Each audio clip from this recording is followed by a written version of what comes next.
That is Lamar Jackson, and Lamar Jackson was MVP last season. Very good finish there, and had 457 attempts, 307 completions, 3,678 yards through the air, 24 touchdowns, 7 interceptions, and did a lot of damage on the ground there as well with 821 rushing yards, 5 rushing touchdowns. Thoughts on Lamar Jackson? I feel like 4 is fairly safe, right? Like, if Lamar's staying healthy, I think this is about what you're gonna end up anywhere from 3 to 6, right? Somewhere it is.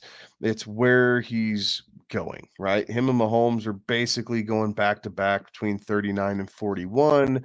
Then you get the round and there's CJ Stroud. So I think really for me, it goes back to the value game with Lamar Jackson. Do I think he's gonna stay at about 800 yards on the ground? Yeah, I think 800 yards is probably about right. They're gonna run the shit out of Derrick Henry, excuse my French, but they're just gonna run Derrick Henry like crazy, but that's going to really open up the RPO. So, Lamar Jackson's gonna have some pretty open running lanes that he probably hasn't seen in years past because of how teams will respect Derrick Henry.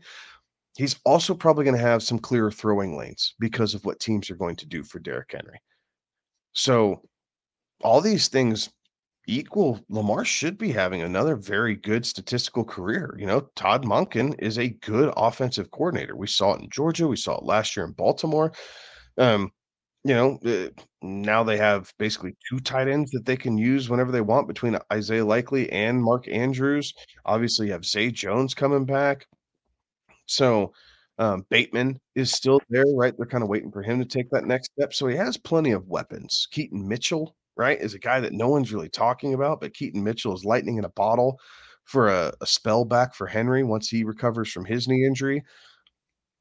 Tons of offensive weapons to like in Baltimore. So, I don't hate this pick, but I still don't know that this would be the pick for me.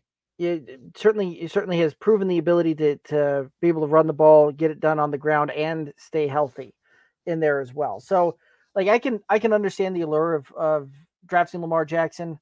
Um, I certainly you know wouldn't blame anybody that did that. But for me, I'm probably going to be looking a little bit different route there. I'm probably going to be putting my second tight end or my second wide receiver or second running back on my team in that draft position over Lamar Jackson. But again, that's just kind of how you construct your roster and how you want to rock and roll through that. But I think that we can certainly see him get up and perform in that ADP range to kind of return some value for you there.